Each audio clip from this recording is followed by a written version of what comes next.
nimba do yambe aya betui aka ko di Allah ta'ala broma medini fora do ta famu wala ire ko anga sababu nyini kale fleka ni mun kay ko yale ka sababu de e baga sababu mun nyini ni sababu haram yale ni ambe be sababu nyini naw arjina ambe be doyni ala sona me arjina doni sababu ya munyi ala batuli nanya Allah ta'ala batudi ala be son ka arjina da mawla an yere ka batuta arjina sorode me anya ala batu min ke wodi be ka arjina doni sababu ya o bayira ka fo fen fen be sababu bala me be sababu were min ta ki glo de la sharia majeni munyi wodi sababu la gushilei o sababu de marre goni o sababu de be ke sobe ki do tasuma konnala nambe be do ke ala kambele jele ki sheke bo jahannama toroma o bayira ka fo ni tawiru ta durai kan horon yara ni tawiru ta durai karam go bay ni tawiru ta duro mo shi se ka kulongaila ka sobe ke ikra la kelimpe de ka join ibra allah taala ka joyala ni ya nafa doy an nafa doy mu takwimu shakhsiya adama de rek personnalité et ka personnalité ka valoriser e ka adama dinya ka valeur do ala ki ke mo baye mo go bulu ani ala bulu tawhidu de bake tawhidu ale de bake o koro ni sona doro e ka shakhsiya be takwinu ni abe bonya abe blam mina griman gono e rebe ke mo ko koro tale mbay ni ka shakhsiya wala gamali sayyidina yusuf kuma damina la nyafi wo baga kera ala ka jomba chama ma ko bla kaso kono nana o jomba munun be ni baga kera ma ko la do kaso kono sayyidina yusuf bala allah taala ka kiradu doni galo foronyo ko yusuf ka chidi nyala me qur'ane aya do re bayira mun bayira ko chidi fene kullu nabi nyumando chidi ndu yusuf yaso wala yo flabe so ay chidi ya so ay nabi ma yaso na sayyidina yusuf wiye galon dali min kara kabla kaso kono kaluto kaso kono mugo flawere fene dona kaso kono ka faraka masake ka baragela kullo ulude sugura fendo la unna na fo yusufu nyana do sugura ko kono baga burudu akunna do fene sugura kale baka bloke veri kono ka masake ni aka pale kono mugo servi suratu yusufu la akra mugo yeni fo yaba kalama beya ka sugo kam fo yusufi mais ala yi hakli min di yusufu na ni sugura ni fana sugura abeya ka sugo kan fo yusufi yani yusufu ku jabi asna ka tawhidu de fu yanati ako ya sahibi sijin arbabun mutafarriqun khairun am illahu alwahid alqahar aw ka sugo mo wal ma ka sugo de fla arbabun yala ala chama aw be de menni ala mun fa chama mutafarriqun ham tikili ala mun ka chaw tikili khairun yalla wode kaw sawa amilla walma ala alwahid muni ala keleni alqahar may karabali masay ala kelem pede kaw say ko batwa walma ikala chama ni ngini e ko bati de suratu yusuf laje sayyidina yusuf ko nunu waju ma wajul bebe keni tawhidu kuma di ka tawhidu kuma kan fuyi sayyidina yusuf bode fuyana o ko fe o kasugo koro abe soro ka nyafuyi min kan ka ambele jilen kala nan tara yoro kambe wajulu ke yananga wajulu ke fewere ka anga beke tawhidu ka furo fa tawhidu awalan muso ka hijabu do yici me yalo ka tawhidu be choboti ay seli kayne ni maseli be do tasma kono shika sitala me yananga mo go blase law ka tawhidu be choboti bange ba labbato bo chogola sigi nyogon ko bo chogola iriban na folo ko bo chogola korofoli beti galunzige beti jogo be ni ba famu go yini ndabla o tigila mami ni be kuma fe amba nyini o tigila maka tawiru be tugoti na tigi ka tawiru kai bashishita la be soro ka programu tofo me no soro ka tawiru mai yani ka fai ka dore ke tawiru de fai falo hali selikela ka selita nafa ni tawiru tabu sayidina yusuf ye an kalaw de la sisa yana kan mun ka sugo korofuyi ay tawiru de fuyi ka bebla tawiru siraka o kelen ko fe ka tawiru do wati mina asorola ka sugo kan koro asorola ka fuyi wala sa bele jele mi se ka sabati otuma na tawhidu ni sona kata aben na fawere mina sema ninu an na fando e fanyu mai tugoni atawhid masdarun li amni nas arama de reka sécurité ko abe fondé ni tawhidu de anga sécurité resoro an hakilu ka sigi jena an hakili ka sigi anga du kono an hakili ka sigi anga dugu ere kono nana ambe ga ke tawhidu mo bay nanga tawhidu nyana doro Allah taala bambe deme abambe deme meni tawhidu manya amma go be sécurité mina tegere Allah ya amma go be sécurité mina basigi hakli sigi anta sura bada ka sura tawhidu tamulu ore kama niya e million segena million ga tawhidu mayinde nini faradura tebe amma me baye malien de bato misri kono selila avec la katanki obati malien de be seli misri kono abeta nono kana bojila malien de be seli misri kono abe shed da sere kabla dinga kono malien de be seli misri kono abe shefanta kata ci sira sanfo malien de be seli misri kono abe takaburu bogota kata ka barakala malien de be misri la selila hali misri chenje malien mo siro be mo babe chebi wotu kana fakala ambe sella misri la me hal sanga tawhidu mai o de segen banka mali konnala ni malien be sona ka ka tawhidu glan ka tawhidu nya siga foi tala ala banga jamana lafiya ala banga jamana segin ka kanta yi Allah taala ye geleya bo jamana kono mu ka bonga te monta ka shiye keme ha e dore te usigi ni ngara ka taala mo da madedu o meni an ko ante sigi ka taala taala ma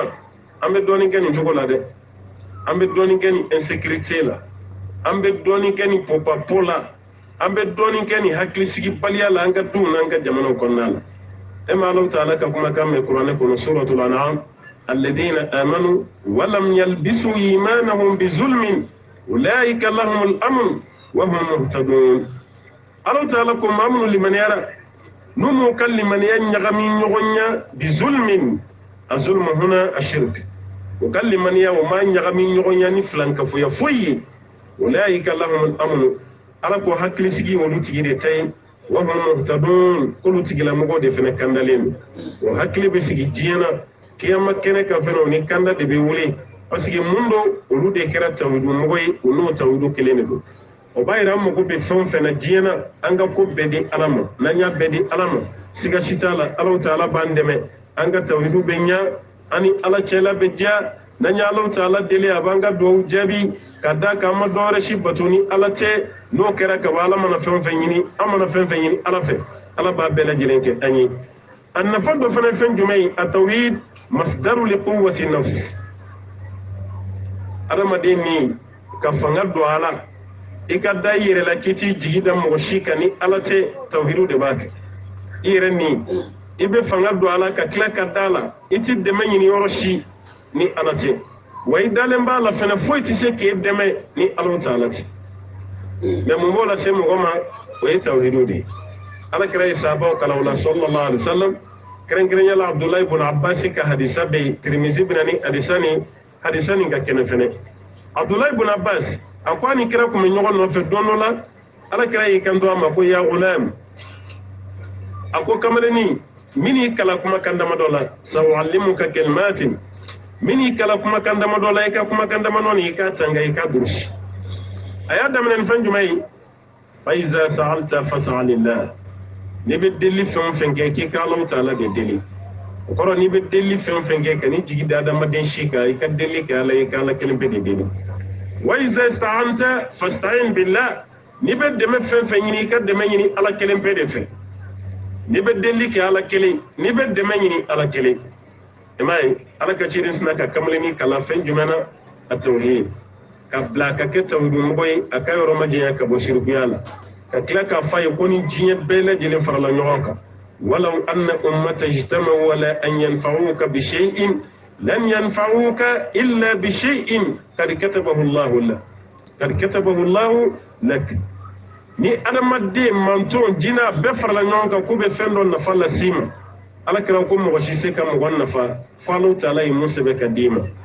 wala istamaw wala an yadurruka bi shay'in لن يضروك إلا بشيء قد كتبه الله عليك نو يم وفر نيغون كا كوبي توروني فون فين او سيكي توروني فوي فلو تعالى يمونا تيجي كفوكو تورو ميسو رفيت الأقلام وجفت الصحف وتمانا فم يبيغو يكو كروتارا كلمو كلام بكروتارا أيوة سبني ينكرا كو جارا كوا لا ما دي نفهمو والله تسرا مغني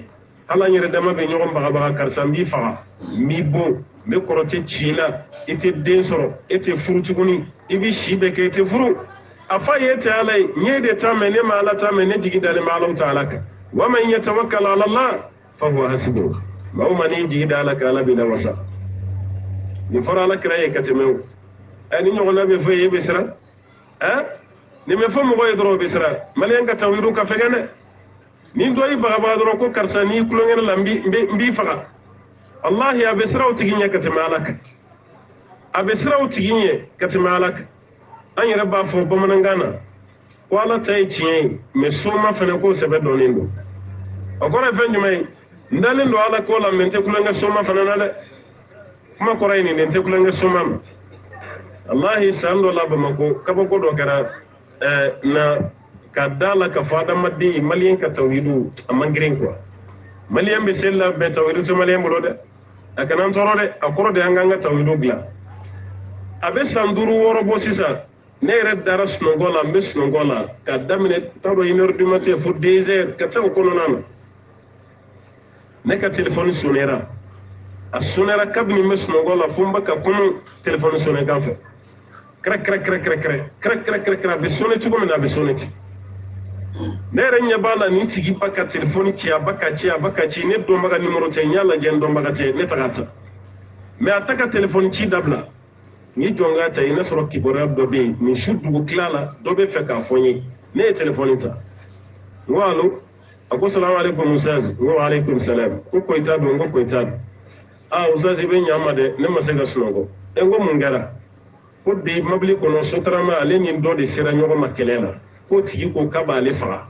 bo ale baga ne ni ngade no soro ale be sanate sa ima eza abaga ne ni ngande la on no sur ale be sa parce que atigi ko kaba ale faga sinini bon 2 heures du matin nous sera dugu je kuma mame dugu je kuma tina me bo ale baga ne yini ga no sur abina sa wan manati sa ne ko mango he ide ke suno ga sango fuiti so e be sa tugo ama de do ite sa merci ga te sa abe sa o me mu fleka baga baga be se ka fengala foi baga baga li do rombe de boni baga baga li de be aunta ibaye muso be kele sina musomo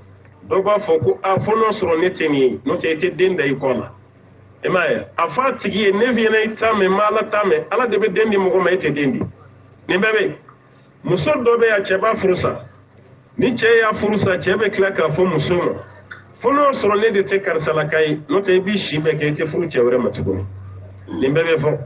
ni ni garambal mo muso do be ala bulla jirabi che kelen ga furusa san fla san saba te chewre soro a hakile be jigi fenji mana min cɛ ye kuma min fɔ a hakili bɛ jigi o de la hakili si tɛ jigi ala la min cɛ y'a fɔli min kɛ k'a tɛ furu a bɛ da o de la ale tɛna furu n'o kɛra dɔrɔn i ka tawidu tiɲɛna i ma kɛ tawidu mɔgɔ ye